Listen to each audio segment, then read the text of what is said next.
नमस्कार। आज आप हम सभी को बताएंगे, आज इस वीडियो में हम आपको एक बिजली के बारे में बताएंगे जिससे आप जो है ये जान सकेंगे कि आखिर देखा होगा कि आपने सुना होगा कि ज़मीन पर बिजली उतरने से कुछ लोगों की जानें चली गई। तो ऐसा कैसे होता है, इसके बारे में हम जानते हैं कि क्या कोई हाई वोल्टेज का वायर यदि टूटकर ज़मीन पर गिर जाए तो क्या ज़मीन में करंट आता है या नहीं आता है, तो कैसे मौत होती है और कैसे बिजली का करंट ज़मीन पे आता है, क्या ज़मीन में करंट फ़िलहाल में आता है, कहाँ तक जाता है, यदि आता है ज़मीन पे तो कहाँ तक जाता है और इससे कैसे बचा जा सकता है, क्या है इसके पीछे की पूरी सच्चाई।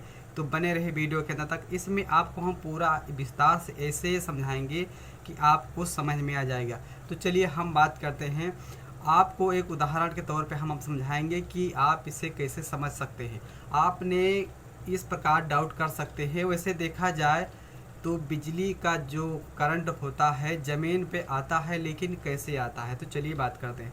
हम सबसे पहले बात ये करेंगे कि जो करंट होता है वो एक तालाब में आप कोई ढीला फेंक कर देखिए। यहाँ से हम आपको समझाने की कोशिश करेंगे कि आखिर कैसे करंट जो है ज़मीन पे आता है। किसी पानी से भरे तालाब में कोई छोटा सा पत्थर फेंकिए और उसके बाद आप देखेंगे कि जो धीरे धीरे की तरंगे चलती है, तो उस तरंगों को आप ये समझ लीजिए कि वो करंट है। तो जितना छोटा आप करंट यानी जितना छोटा पत्थर आप फेंकेंगे उतनी छोटी ही लहर उसमें बनेगी, पानी की लहर बनेगी। और उसमें बहुत बड़ा पत्थर फेंकेंगे तो उसमें क्या देखेंगे कि पानी का जो लहर है ऊपर नीचे होने लगेगा। तो यहाँ पे आप समझ सकते हैं कि ये हम वोल्टेज की बात कर रहे हैं। जो एक बड़ी बड़ी जो लाइनें देखे होंगे आपने बड़े बड़े खम्भों पे, कि उसके नीचे के यदि आप गुजरते हैं तो कुछ चरचराहट की आवाज़ भी आपको सुनाई देती है, इतनी हाई वोल्टेज का करंट होता है। तो इस प्रकार आप समझ सकते हैं कि जो बड़ा पत्थर आपने फेंका वो हाई वोल्टेज का जो है वायर हो सकता है, और जो कम वोल्टेज जो आपके घरों में बिजली जाती है 4000 वोल्टेज 11000 वोल्टेज, जो ट्यूबवेल वगैरह पानी उठाने मोटर वगैरह चलती हैं, उसको भी आप ढीले के समान समझ सकते हैं। जैसा वोल्टेज वैसा उतने साइज का पत्थर आप समझ सकते हैं। तो 1 लाख का वोल्टेज आप मान लीजिए और एक बड़ा सा पत्थर, तो उससे उसी प्रकार से हम आपको समझाने की कोशिश करेंगे। चलिए हम मान लेते हैं कि 1 लाख का वोल्टेज जो बड़ी बड़ी लाइनें होती हैं उसका वायर यदि ज़मीन पर गिर जाए तो क्या होगा, क्या उसमें हमें करंट लगने का चांस रहता है या हमारी जानी जा सकती है या हमें शॉर्ट लग सकता है। तो चलिए इसके बारे में हम आपको समझाते हैं। तो यहाँ पे हमने बड़ा पत्थर के उदाहरण में आपको हमने समझाया कि कोई बड़ा सा पत्थर यदि आप फेंकेंगे तो उसमें बड़ी लहरें बनेंगी। तो ये जो करंट होता है ज़मीन में इसी प्रकार चलता है। जहाँ पे टूटा हुआ वायर ज़मीन पे गिरता है तो वहाँ से कुछ कुछ दूरी पर उसका जो वोल्टेज होता है, जैसे जैसे उसकी दूरी बढ़ती है, वायर जहाँ ज़मीन पे जिस ज़मीन पर जहाँ से वायर गिरा हो वहाँ से जैसे जैसे दूरी आप बनाएंगे वहाँ से उसका वोल्टेज कम होता चला जाएगा। एक उसी पानी की लहर की तरह वो चलेगा। तो आप जहाँ से वायर टूटा है, जहाँ ज़मीन में टच है, वहाँ से आप जितनी दूरी जाएंगे उतना ही शॉर्ट लगने का चांस कम हो जाता है आपका। उसके बाद आपको क्या, आप ये सोचेंगे कि इससे भी आपको शॉर्ट लग सकता है, इससे भी आपकी जाने जा सकती है, इसमें भी आपको नुकसान हो सकता है। तो इसको बचने के लिए आपको हम ये बताते हैं कि ये जैसे जैसे इसकी तरंगे जाती हैं उसी प्रकार इसका वोल्टेज जो है कम होता चला जाएगा। तो मान लीजिए हर तरंग जो होती है, जैसे 1 लाख है तो 1 लाख से 80,000 वोल्टेज, उसके बाद 70,000 वोल्टेज, 60,000 वोल्टेज जो तरंग होती है, वो तरंग को आप हर तरंग की दूरी पर आप ये मान ले सकते हैं कि वोल्टेज कम होता जाएगा। तो यहाँ पे शॉर्ट आपको कैसे लगता है, जैसे आप चलकर जाएंगे तो आपका पैर 70,000 वोल्टेज पर यदि पहला पैर पड़ा है और दूसरा पैर जैसे आप कदम बढ़ाते हैं तो 70 दूना 80 वोल्टेज। तो ये तरंग की तरह हम आपको समझा रहे हैं कि ये वोल्टेज तरंग की तरह घटता चला जाता है। तो एक समान एक ज़मीन पर करंट नहीं होता, उसका करंट कम होता चला जाता है। तो यहाँ पे आप 70,000 वोल्टेज पे नहीं पहला पैर रखा है, आप जैसे जाते हैं तभी तो आपको करंट लगेगा, आएंगे तब करंट लगेगा। आप तो कूदते हुए मेढक की तरह कूदते वक्त तो जाएंगे नहीं कि दोनों पैर एक समान रखें। तो तो यहाँ पे आपको क्या होता है कि 70,000 वोल्टेज और 80,000 वोल्टेज में आपका 10,000 वोल्टेज का फ़र्क है। तो यहाँ पे आपको शॉर्ट लगने का चांस है। इसी प्रकार बिजली का करंट ज़मीन पर उतरने पर इंसान को करंट लगता है। और यहाँ पे यदि आप देखें तो यहाँ पे आपको कितने वोल्टेज का करंट लग सकता है। तो यहाँ पे आप देख सकते हैं कि 70,000 वोल्टेज पे आप पहला पैर रखा है, दूसरा कदम आप बढ़ा के रखते हैं तो 80,000 पे पड़ता है। तो यहाँ पे 10,000 वोल्टेज का फ़र्क पड़ता है। इससे आपका 10,000 वोल्टेज का आपको करंट लगेगा और इससे आपकी जान जा सकती है। तो इसी प्रकार जो ज़मीन पे गिरे हुए वायर से अटैच में जो लोग आते हैं उनकी मौत जो होती है तो इसी प्रकार होती है। तो जहाँ से हमारी गुजारिश है कि आप लोग इससे सावधानी से बचने के लिए आप बिजली के वायर के पास न जाएं।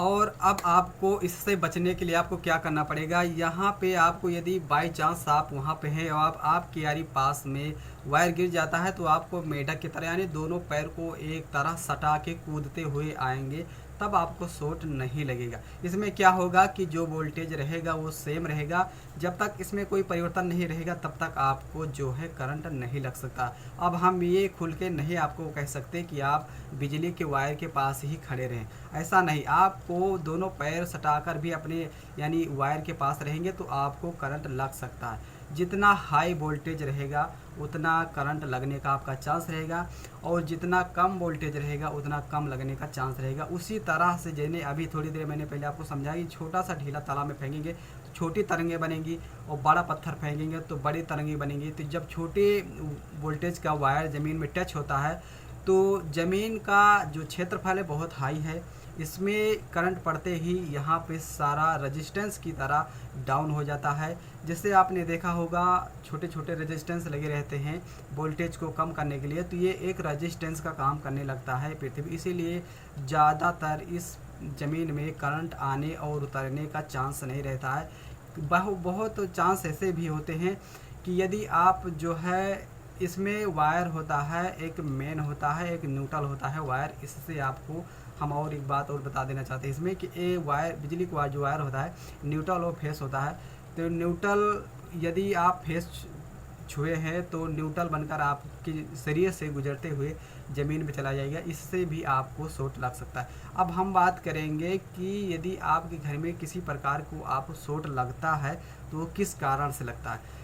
तो अभी हमने बताया कि न्यूट्रल एक वायर होता है, न्यूट्रल एक होता है फेस। तो फेस को एक ट्रांजिस्टर होता है, टेस्टर होता है, तो उस टेस्टर से आप चेक करेंगे तो एक टेस्टर में जो है टेस्टर की लाइट जलेगी एक वायर पर और दूसरे वायर पर यानी लाइट नहीं जलती है टेस्टर की। तो इसमें क्या होगा, जिस पे लाइट जलती है टेस्टर की उसमें आपको ये होता है कि ये मेन वायर है, और जिसमें लाइटें नहीं जलती हैं आपकी टेस्टर में वो आपका न्यूट्रल होता है।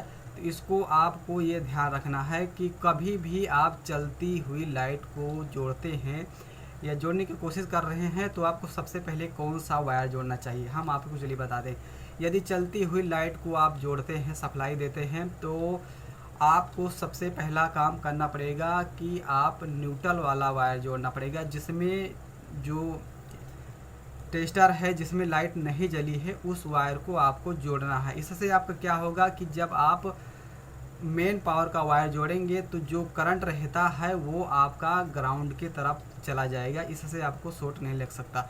और यदि आप गलती से पहले ये वायर जोड़ देते हैं कि मेन वाला वायर जोड़ देते हैं तो उसमें क्या होगा, घूम के आपके ग्राउंड में वायर करंट आ जाता है। इसको आप टेस्टर से चेक कर सकते हैं कि आप पहले वायर को यदि आप जोड़ते हैं किसी सप्लाई देते हैं तो वो घूम के ऑटोमेटिक आपके दूसरे वायर में आ जाता है। और यदि आप पहले ग्राउंड वाला न्यूट्रल वाला वायर जोड़ेंगे तो उसमें वायर में ग्राउंड वाला में करंट नहीं होता, ग्राउंड वाला उसमें मेन वाले में करंट नहीं आता। तो सबसे पहले चलती हुई लाइट पे हम एक बार बता देना चाहते हैं कि सबसे पहला काम आपको न्यूट्रल वाला वायर जोड़ना है और उसके बाद में फेस वाला वायर जोड़ना है। और यदि आपको काटना है चलती हुई लाइट को, आपको वायर काटना है तो सबसे पहला काम आपको ग्राउंड वाला तार नहीं काटना है, आपको मेन वाला वायर को काटना है, उसके बाद ग्राउंड वाला तार काटना है। इससे आपका क्या होगा कि जब मेन वाला वायर आप काट देंगे तो ग्राउंड वाला तार आराम से काट सकते हैं, उसमें करंट नहीं आता है। यदि आप उसको पहले काट देते हैं ग्राउंड वाला, तो घूम के उसी तरह आपके हाथ में शॉर्ट लग सकता है। तो ये रही बिजली से जुड़ी कुछ जानकारी जो आप लोगों के मन में चलता है कि ज़मीन पर यदि टूट कर जी गिर जाए तो क्या शॉर्ट लग सकता है या नहीं लग सकता है। तो चाहे वो तालाब हो, चाहे वो ज़मीन हो, चाहे जहाँ पे भी हो, शॉर्ट लगने का पूरा चांस रहता है। बस मैंने जो बात बताया इसी तरह से ये ज़मीन में बिजली का काम करता है। तो मिलते हैं अगले वीडियो में और भी इलेक्ट्रॉनिक एंड टेक्नोलॉजी और बिजली से संबंधित जानकारी लेकर। तब तक लिए अपना ख्याल रखें। जय हिंद, जय भारत।